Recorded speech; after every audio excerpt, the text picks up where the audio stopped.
I recently arrived on your planet, a wonderfully chaotic sphere where oceans move calmly, but your economic systems behave like nervous storms that never know which direction to spin. As I settled somewhere in the United States, trying to blend in with your species, the sunglasses help. I noticed something strange. Humans talk about money the way they talk about ghosts. Everyone insists the system is fine, yet everyone is terrified of something they can't fully see. Collapsing industries, rising inequality, shifting global power, and leaders who argue more than they govern. From my alien perspective, Earth's economy feels like a machine built decades ago that everyone keeps repainting instead of repairing. One side of the planet hoards unimaginable wealth, trillion-dollar contracts, empty luxury towers glowing dark at night, while the other side fights for affordable housing, stable wages, or simply the promise of a predictable future. Meanwhile, a quiet global transition is happening beneath your feet, as the United States tries to hold on to its fading economic dominance, while China rises with mathematical precision and political patience. This contradiction, confidence on the surface, anxiety underneath, is what pulled me into this investigation. Why does a country with such immense power feel so insecure? Why does a global powerhouse behave like it's losing control?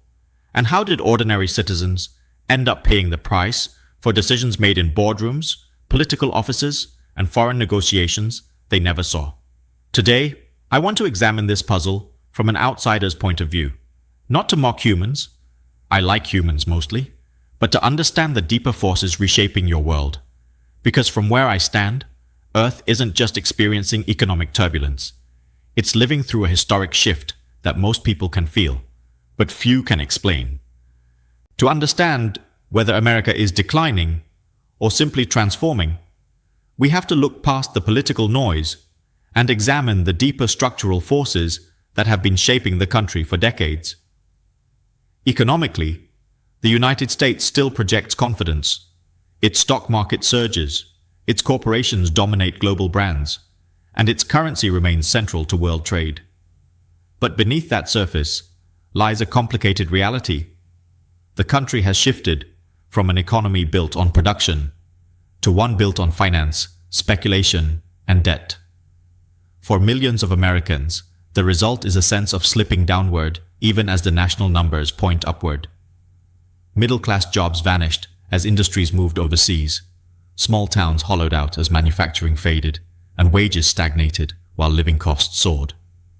Meanwhile, political leadership on both sides has often chosen short-term narratives over long-term solutions, turning every crisis into a battlefield for blame rather than a moment for strategy. Add to this the intense polarization that now defines American society, the mistrust, the cultural fragmentation, the anger, and you find a nation struggling to identify what it actually stands for in this new global era. Yet America is not collapsing. It is recalibrating under immense pressure. Its strengths, innovation, talent, global influence still exist, but they are weighed down by inequality, outdated institutions, and a refusal to confront uncomfortable truths about how the world has changed. What many people interpret as decline is really the cost of an economy that was allowed to drift for decades without a coherent plan for global competition. America is still powerful, but no longer unchallenged. And recognizing that shift is essential to understanding why fear, frustration, and uncertainty have become so widespread across the country. To understand the shrinking dominance of the US dollar, we need to look at how this financial empire was built and why it is now slowly losing ground. For nearly 80 years, the dollar has been the backbone of global trade, investment, and savings. Nations held it as their reserve. Corporations used it to price commodities, and entire economies depended on its stability. This dominance gave America extraordinary power. It could borrow cheaply, influence global markets, and impose sanctions that reshaped geopolitical behavior. But the world has changed.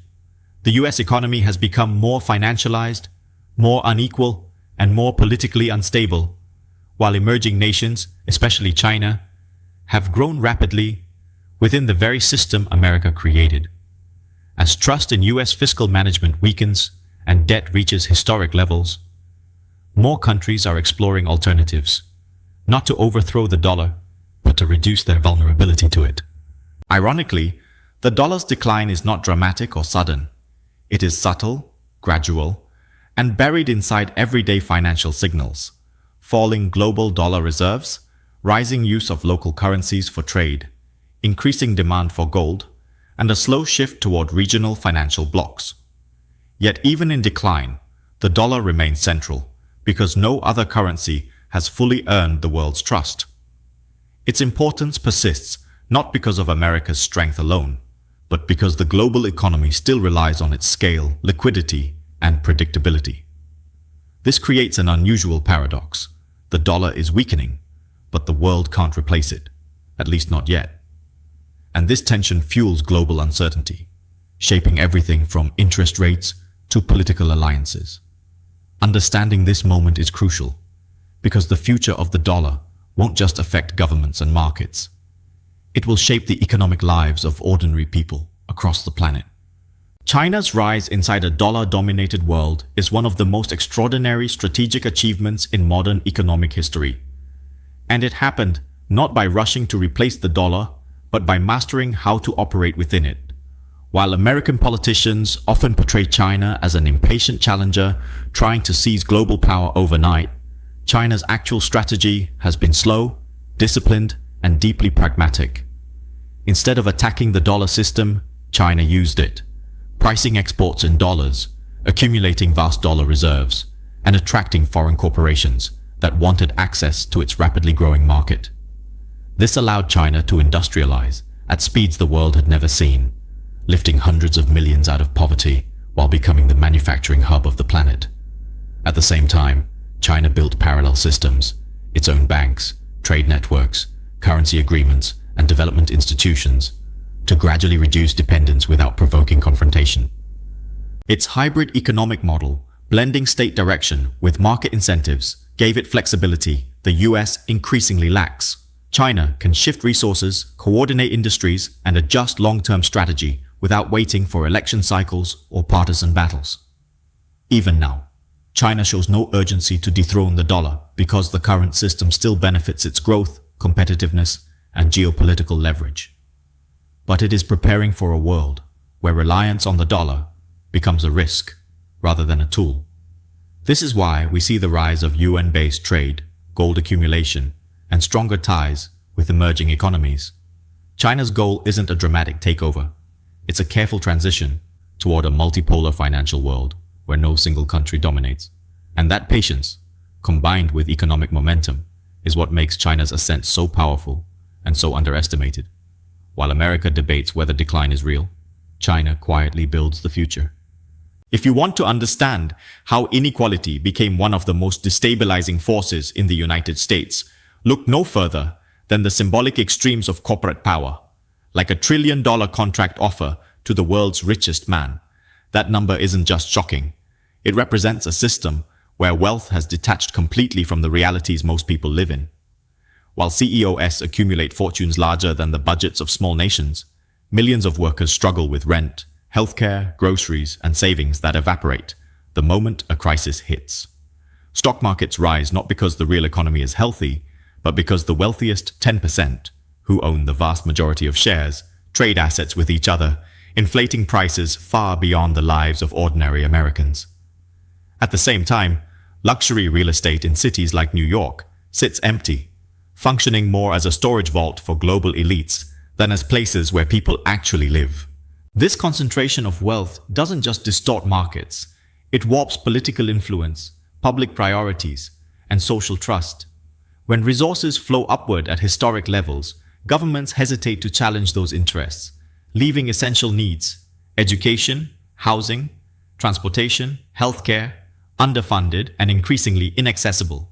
Inequality becomes not just an economic gap, but a psychological one, creating resentment, polarization, and fear as people feel locked out of a system designed for someone else. And the worst part is that the spectacle of wealth, trillion-dollar deals, soaring stock charts, billionaire bonuses, creates the illusion of national prosperity even as living standards stagnate. In this environment, corporate power shapes the narrative, markets overshadow real productivity, and society becomes defined by what the wealthy can buy rather than what the country can build. Inequality isn't just a problem. It's the engine driving America's instability. The collapse of the American middle class didn't happen overnight. It unfolded slowly across decades of policy failures, wage stagnation, offshoring, and political decisions that favored corporations while weakening workers. As stable manufacturing jobs disappeared and the cost of living surged, millions of families found themselves slipping into economic insecurity, even while being told that the economy was strong. This disconnect between lived experience and official narratives created a deep emotional fracture in the country, one that politicians have learned to exploit rather than heal. Instead of addressing structural problems like affordable housing, healthcare costs, debt burdens, or the disappearance of well-paid jobs, leaders turned to simpler tools, scapegoats. Immigrants were blamed for crime, even though data shows their crime rates are lower than native-born citizens. Foreign nations were blamed for economic competition, even though American corporations themselves shifted production overseas, and entire groups of people were labeled as threats to national identity, even as the real threat was a system failing to protect its own citizens. As fear and frustration grew, polarization hardened. Communities that once shared similar economic hopes now see each other as opponents in a zero-sum cultural battle. This is why political discourse feels less like problem-solving and more like a survival contest. For many Americans, it's easier to believe someone stole their future than to accept that the economic foundation beneath them was quietly dismantled. And in this environment, mistrust becomes the dominant currency. Mistrust in institutions, in leadership, in media, even in neighbors. The middle class wasn't just an income bracket. It was a psychological anchor, a promise that hard work led somewhere. When that anchor broke, the country began drifting into anger, division, and uncertainty, creating a society where fear replaces stability and scapegoating replaces strategy. The story of America's industrial exodus is not simply about companies chasing cheap labor. It is about a nation that failed to recognize how quickly the global economy was changing and how aggressively other countries were preparing for the future. For decades, US corporations moved manufacturing overseas to China, Mexico, and Southeast Asia, drawn by lower costs, faster production cycles, and access to enormous emerging markets. Executives framed these moves as efficiency decisions, but the long-term result was the hollowing out of America's industrial base. Entire towns lost factories, supply chains shifted abroad, and the skills that once defined American work faded away. Even when political leaders later promised to bring jobs back, the companies that returned were not the factories of the past, but highly automated facilities requiring far fewer workers. Meanwhile, industries tied to high-tech sectors, semiconductors, robotics, AI, did expand, but they offered limited employment and often relied on foreign engineers or specialized talent. In essence, America outsourced the labor-intensive part of its growth while keeping the financial rewards concentrated among investors and executives. Today, the idea of reviving manufacturing often serves more as a campaign slogan than a practical plan, because the economic incentives that pushed companies overseas still exist. Other nations, especially China, continue to offer infrastructure, financing, industrial coordination, and massive consumer markets that the US cannot easily match. And as global supply chains evolve, companies prioritize resilience and efficiency over loyalty to any single country. This means the offshoring trend wasn't a temporary mistake. It was a structural shift in how the world produces goods. America's challenge now is not whether jobs can return, but whether the country can adapt to a new global landscape where manufacturing, innovation, and economic power no longer revolve around a single nation. One of the most revealing patterns in American capitalism is its predictable cycle of crisis. An economic crash arriving every 4 to 7 years, like a seasonal storm the country never fully prepares for. From the dot-com collapse in 2000 to the housing meltdown of 2008 to the pandemic-driven crash of 2020, each downturn exposed deeper structural weaknesses, yet little changed between them. Instead, the system became increasingly dependent on low interest rates, cheap borrowing, and financial engineering to keep growth alive. Today, as the US edges closer to the next inevitable recession, political leaders are desperate to delay the pain, not solve the causes. With inflation still lingering and living costs squeezing households, the Federal Reserve faces pressure to cut rates faster than it wants to, while the White House worries about the political fallout of an economic downturn hitting before the next election. This creates a dangerous tension. If rates stay high, recession risk grows. If they fall too quickly, inflation could reignite and financial bubbles could expand even further. Meanwhile, global markets sense the instability and react with nervous volatility. Workers feel it too, as job security weakens and savings shrink under rising prices. But what makes this cycle especially serious is that America has far fewer tools left to stabilize the economy. Debt is at historic highs, industrial capacity is diminished, and public trust in institutions is fragile. The next downturn won't be just another recession. It will be a test of whether the US can navigate a crisis with a divided political system, strained federal resources, and a global economy shifting away from American dominance. Crisis cycles may be normal, but this moment is anything but. While America debates whether its financial system is stable or slipping, the rest of the world is quietly adjusting to a new economic reality, one where the dollar is still powerful but no longer unquestioned, and where China's strategic positioning is reshaping global flows of money, trade, and investment. One of the clearest signals of this shift is the rapid rise in gold prices, a trend driven not by panic, but by long-term repositioning. Nations are increasing their gold reserves to reduce exposure to the dollar, investors are moving away from US bonds as confidence wavers, and global markets are slowly diversifying their financial anchors. At the same time, major cities in the United States, especially New York, are experiencing a peculiar phenomenon. Luxury real estate once purchased by wealthy foreign investors as a store of dollar value is now being quietly sold off. These dark, empty towers were never homes. They were financial tools, and the people who once used them are now reallocating to safer or more strategically aligned assets. Meanwhile, China's deflationary environment has made its exports even more competitive, widening the gap between American production costs and Chinese efficiency. This advantage allows China to strengthen its trade relationships, particularly with countries that want alternatives to Western financial dependency. Layered onto this is the rapid growth of regional trade agreements, yuan-based settlements, and infrastructure investments that tie emerging economies more closely to Beijing's orbit.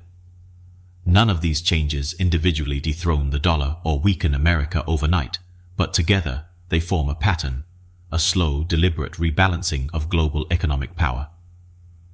While the US focuses on domestic political battles, the rest of the world is shifting its weight, preparing for a financial landscape where influence is distributed rather than concentrated. As the world moves toward 2030, we are entering a decade defined not by a single dominant superpower, but by a widening split between two economic realities, one centered on a still influential but increasingly strained United States, and the other shaped by China's expanding role as the engine of global production, investment, and trade. In this emerging landscape, power is no longer measured only by military strength or GDP figures, but by control over supply chains, access to natural resources, technological leadership, and the ability to withstand economic shocks. The US still commands extraordinary influence through its financial system, alliances, innovation ecosystem, and cultural reach. But these strengths are challenged by internal divisions, mounting debt, political polarization, and a weakening industrial base. Meanwhile, China continues to build connections with Asia, Africa, Latin America, and parts of Europe, regions hungry for infrastructure, investment, and predictable long-term partnerships. This shift doesn't mean China is replacing America outright. Instead, the world is reorganizing into networks of influence rather than hierarchies of domination. Middle powers like India, Brazil, Indonesia, and Saudi Arabia are carving out independent economic paths, creating a more complicated and less predictable global order. For businesses and governments, this means navigating competing financial systems, conflicting trade rules, and rising geopolitical tensions. For ordinary people, it means a world where prices, jobs, and economic security are shaped by forces far beyond their borders. The future won't be defined by a dramatic collapse or a sudden takeover, but by a slow realignment of global relationships, one where multiple centers of power coexist, compete, and occasionally collide.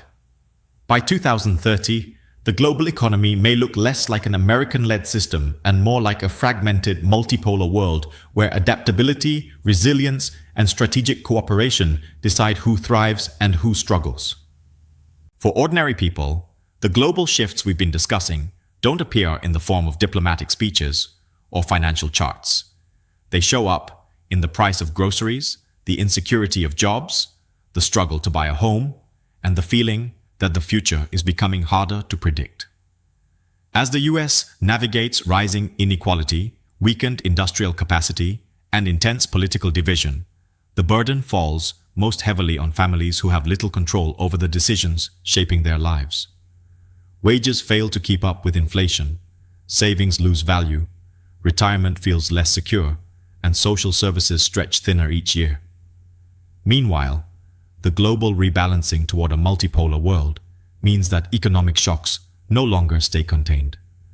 A supply chain disruption in Asia, a currency shift in Europe, or a geopolitical flare-up in the Middle East can raise costs for American families overnight. At the same time, technological change, automation, artificial intelligence, digitized finance creates new opportunities for some while displacing entire categories of work for others. In this environment, people feel increasingly disconnected from the systems that are supposed to support them. Trust in institutions declines because promises no longer match outcomes. Political divisions deepen because fear makes individuals cling to simple explanations and blame. And the American dream, once built on stability and steady progress, now feels uncertain and unevenly distributed. Yet, in all this turbulence, there is also a chance for renewal. If the country confronts its weaknesses, honestly, investing in workers, rebuilding industries, strengthening communities, and adapting to global realities, it can restore a sense of shared purpose. But ignoring the problems will only widen the gap between those who benefit from the system and those who feel left behind. The future of ordinary people depends on whether the nation chooses adaptation or denial.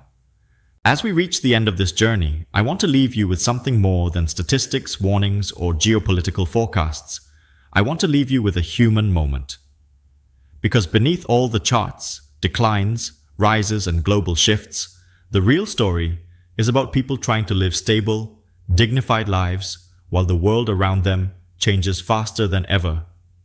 If you felt lately that prices make no sense, that work feels less secure, that politics sound louder but say less, or that the future seems harder to plan for, you're not imagining it. These pressures are real, and they are reshaping families, communities, and expectations across the country. So let me ask you directly, what shocked you the most in this breakdown? Do you think America is undergoing a necessary transformation or stumbling towards something more dangerous? Your perspective matters, because these issues aren't abstract. They shape the world you wake up in every day. And if you want to understand how we reached this moment, I invite you to watch the previous video on my channel. It connects the missing pieces and reveals the deeper patterns behind these changes. Creating content like this takes a great deal of research, analysis, and energy. So if you found value in this breakdown, please support the channel. A single click to subscribe helps more than you know, and it allows me to keep bringing you clear, honest explanations of the forces shaping your life. Thank you for spending this time with me, and remember, even though I may be an alien trying to understand your world, these challenges belong to all of us.